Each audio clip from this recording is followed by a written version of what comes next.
Hello everyone, welcome to Sharada recipes. ఈరోజు నేను spicy and tasty mutton curry చేస్తున్నాను.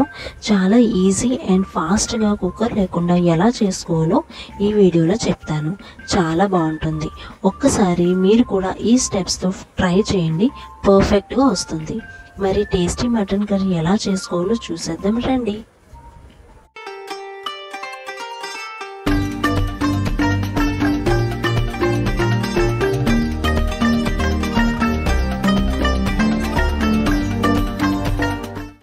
నేను 1 kg మేకపోతు తీసుకున్నాను.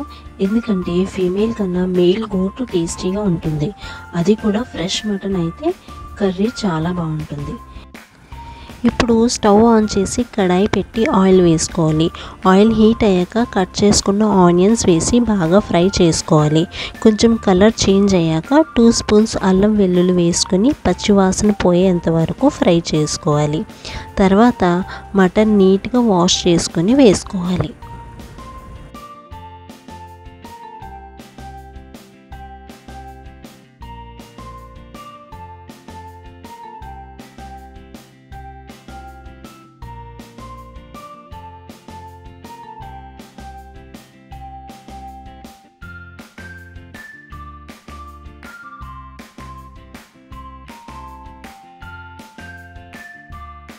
ఫ్లేమ్ హైలోనే పెట్టుకోవాలి.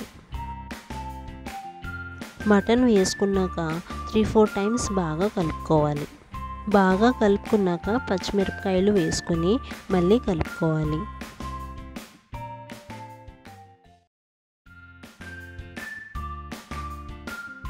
ఇప్పుడు 1 స్పూన్ పసుపు ఇంకా సాల్ట్ వేసుకొని కలుపుకోవాలి.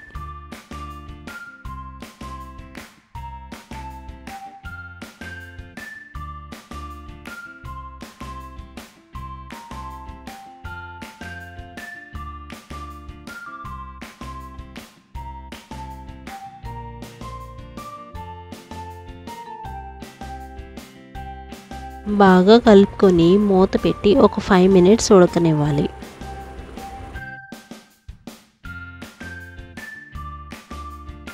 ఫైవ్ మినిట్స్ తర్వాత చూస్తే మటన్లో ఉన్న వాటర్ అంతా బయటికి వచ్చేస్తుంది. ఇప్పుడు మీ కారం తగ్గట్టు కారం వేసుకొని బాగా కలుపుకోవాలి.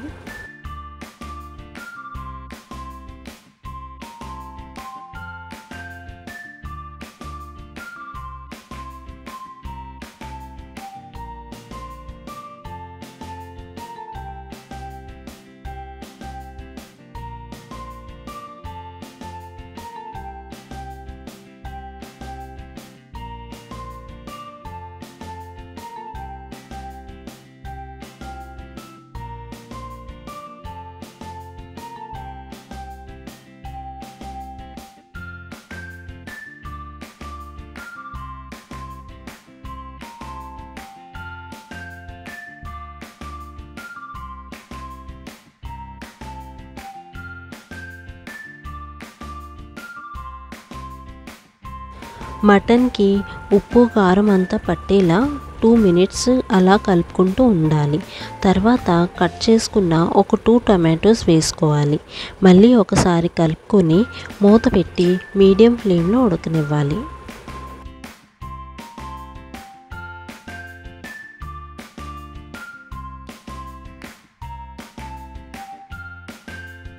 ఇక్కడ నేను మీకు ఒక చిన్న టిప్ చెప్తాను. మటన్ కుక్కర్లో కాకుండా ఇలా కడాయిలో చేస్తున్నప్పుడు వేడి నీళ్ళు వేసుకోవాలి. చల్లనీళ్ళు వేసుకుంటే మటన్ పీస్ బిగిసిపోతుంది, ఉడకదు. అందుకే వేడి బాయిల్ వాటర్ వేసుకుంటే తొందరగా మటన్ ఉడికిపోతుంది. అందుకే నేను వేడి వాటర్ వేసుకుంటాను.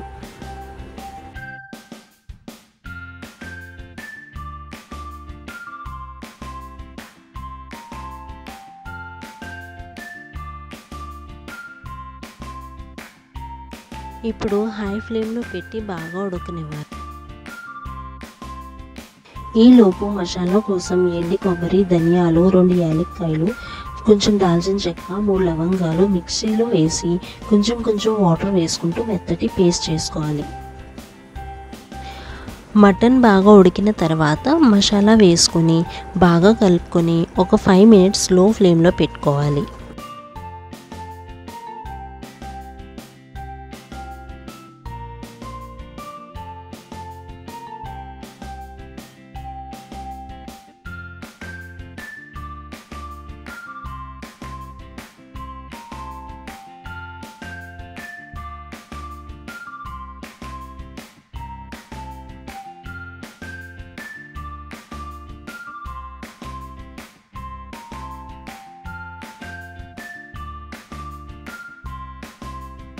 కర్రీ కొంచెం దగ్గరికి వచ్చాక లాస్ట్లో కొత్తిమీర వేసి మళ్ళీ ఒకసారి కలుపుకొని స్టవ్ ఆపేసుకుంటే ఎంతో spicy and tasty mutton curry ready.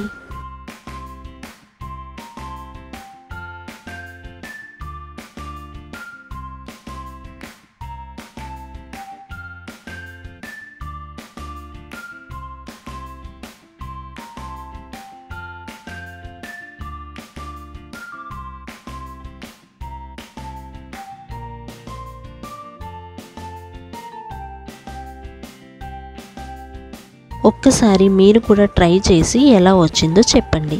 ఈ వీడియో మీకు నచ్చితే లైక్, షేర్ చేయండి. సబ్స్క్రైబ్ చేసుకోవడం మర్చిపోకండి. Thank you.